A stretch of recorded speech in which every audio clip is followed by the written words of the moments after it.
The title of today's video is a little cheeky, where I say what I learned from working at a world-class restaurant. Well, give you a little bit of secret and don't fall off your chair, but maybe I didn't work at a world-class restaurant. But with the joys of great things like YouTube, where you can actually get that experience of what it's like to work in a world-class restaurant, you can actually learn a lot about their business. And what I found with world-class restaurants and applying that to manufacturing specifically, I thought was really, really interesting. So watching these videos, and there's an awesome channel, if that's the right word, on YouTube called Eater. And Eater goes behind the scenes of, really awesome restaurants. And there's three main takeaways that I think any manufacturing business, and I also think a lot of other businesses, could take away and apply in their business. The first one is there's no waste. Now, I'm sure they didn't show the bits of where they made a mistake and threw it in the bin.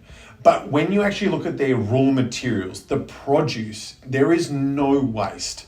I watched one where their main produce or their main protein was chicken. They showed a way that they used everything from the head. I know it sounds a bit gross, but they used the head all the way down to the feet. Same thing with beef type businesses and fish, like how to use the head and the tail and using it for flavoring. Find a way to eliminate waste. Use everything you have. Which leads to my second point. It is virtually impossible to be a lazy or ineffective staff member in the kitchen of a world-class restaurant. There's such a pace and a sense of urgency around what they do that you have to deliver a certain amount of output per hour. Now, there isn't necessarily a target of like you need to produce 100 dishes in the evening or 10 dishes per hour or whatever it is. But it's just the speed at what everything occurs. You automatically have a very high sense of urgency around everything you do. And what we find in a lot of manufacturing and construction businesses is people don't have a sense of urgency around what they need to do. They try to squeeze, as I love to say, they try to squeeze 5 hours of work into an 8-hour day. And the third and final point I learned from world-class restaurants is preparation. All these businesses deliver dinner and the odd one delivers lunch. But what's intriguing is that all of them start their preparation at about 9:30 in the morning for dinner service at 6 o'clock that night. And I know a number of manufacturing businesses who talk about if we only had things better prepared, you can get things to a certain degree of completion before an order is placed. What this does is it helps speed up your delivery to your clients at a manufacturing side, which we'll talk about more in a moment. But for the restaurant, when it gets to 6 o'clock, there's very rarely anything that they're serving up that is from scratch in that very point in time. There is a degree of preparation that has gone into it. While it's still fresh, they're not pulling it out of the freezer and putting it into the microwave. They've got it fresh, ready to go at a point when someone does make that order, that the meal can be out to them in 10, 15 minutes, as opposed to 40 minutes or 45 minutes if I was starting from scratch in that case. So they're the three key takeaways. One, how do you eliminate waste?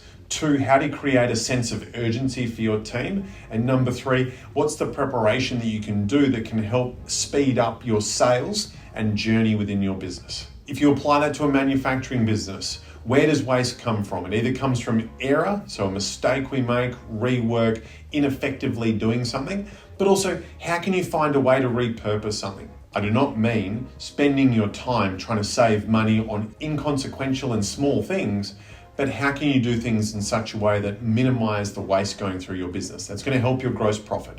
Number two, how do you create that sense of urgency amongst your team? What are their targets that they need to produce every single day? And with a restaurant, the clients have a natural time frame of when they expect to receive their meal. They'll place their order now, and they'll probably expect to be fully fed if they're having multiple courses over the space of about an hour and a half. When a client places an order with your manufacturing business, how trustworthy are your ETAs, your expected time of arrival or delivery of that product? You want to make sure that it's something that you can be competitive with in comparison to other people in the market, and also deliver it in such a way that might even wow the customer. Now, in a fine restaurant, you might not want to deliver the meal in 2 minutes. It's not fast food. But in your business, is there a way that you can deliver your product quicker than anybody else?